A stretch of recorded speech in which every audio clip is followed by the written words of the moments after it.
2018 to nung huli ko itong naalala. Naglalaro pa ako ng League of Legends ng mga panahon na yun. Karaniwan, lagi ko inaayaw yung tropa kong si Bert. Nagsimula ito nung bakasyon namin. Bigla kasi siyang tumawa nun sa voice call. Tapos sabi niya sa akin, Tol, sakto, bakasyon na. May regalo ako sa'yo. "Bakit, ano yun? Check mo bag mo. Bakit ko naman i-check bag ko? Basta nga, makinig ka na lang sa akin. Bakit? Dito mo nilagay yung regalo mo?" Oo, tol. Solid yung regalo ko sa'yo. Binuksan ko yung bag ko at may nakita akong malaking bato. Lakas din na amats mo no? Naglagay ka pa ng bato sa bag ko. Sabi sa'yo eh, solid yan. Yung trip yun. Ganyanan pala. Prank ko lang yan sa'yo, tol. Simula na pala to. Simula ng ano? Prank wars na to, tol. G, tignan natin sino mas maangas ang trip. Malapit lang yung bahay ko sa kanya. Nasabi din pala yung magulang niya kaya mag-isa lang siya sa bahay niya. Binala ko siya nun i-prank. Kunwari, magnanakaw ako tapos papasukin ko yung bahay niya.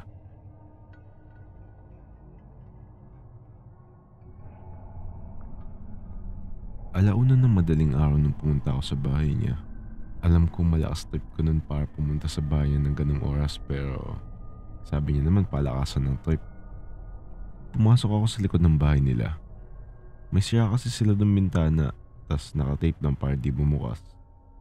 Dahan-dahan ako pumasok sa kwarto para gulatin siya. Pero pagbukas ko ng pinto, may nakita ko nakatayo sa dulo ng kwarto niya.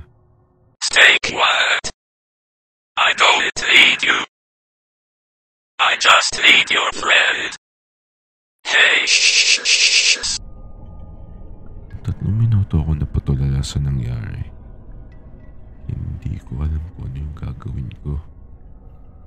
Bigla lang siyang nagsalita at naglaho siya ng parang malabong TV. Agad-agad ako lumabas sa bahay ni Bert nun. Hindi ko kinaya yung nakita ko. Lahat ng balahibo ko tumayo nung araw na yun.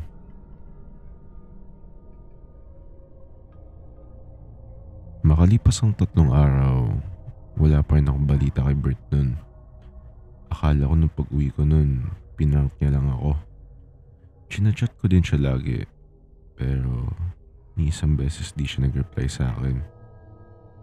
Tumawag na din ako sa pulis nun.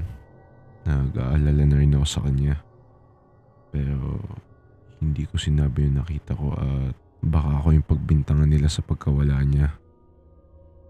Nanatili akong tahimik dahil natatakot ako.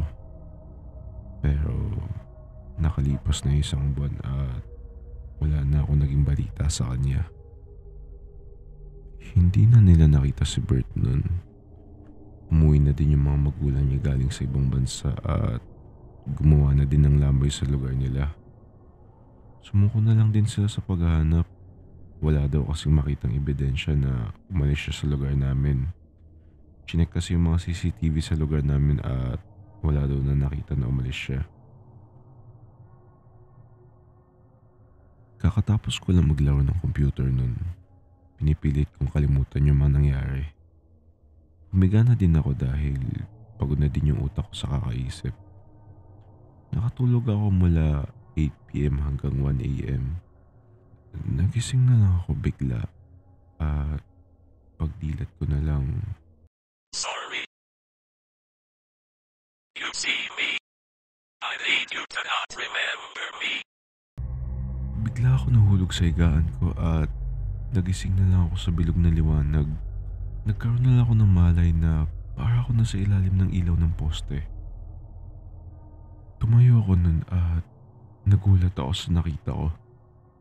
Para ako nasa walang hanggan na parking lot. Puro nakikita ko lang ay poste at ilaw. Sumisigaw ako ng malakas na humihingi ako ng tulong. Naglalakad-lakad na din ako nun nang nagbabaka sakali na hindi ako nag-iisa. Habang papalayo ako ng papalayo sa pinagmulan ko, may narinig akong umiiyak at iniisip ko na lang na may naipit din sa lugar na to. Dahan-dahan ako naglalakad papunta sa tunog niya. Pero habang papalapit din ako sa kanya, biglang nagpatay sindi yung mga ilaw ng poste.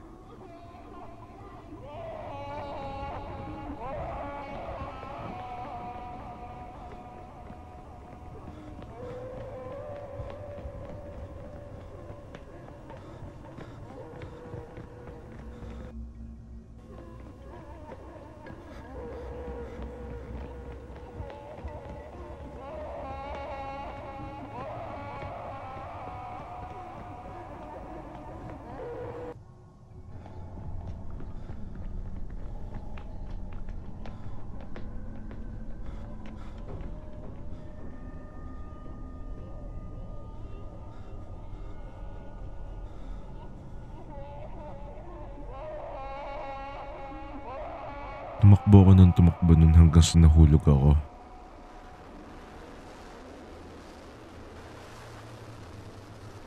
Habang nahuhulog ako, biglang may bumulong sa akin. I will give you a chance. Don't tell anyone about me. Bigla na lang ako nagising sa higaan ko nun.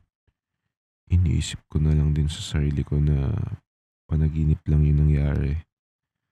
Pero alam ko sa pakiramdam ko na ramdam ko na totoo lahat ng yun. Hindi ko din ito kunento kahit kanino pero naglakas loob na lang ako ikwento to sa inyong lahat. Don't move. You saw me. I will get you to someday. Shh.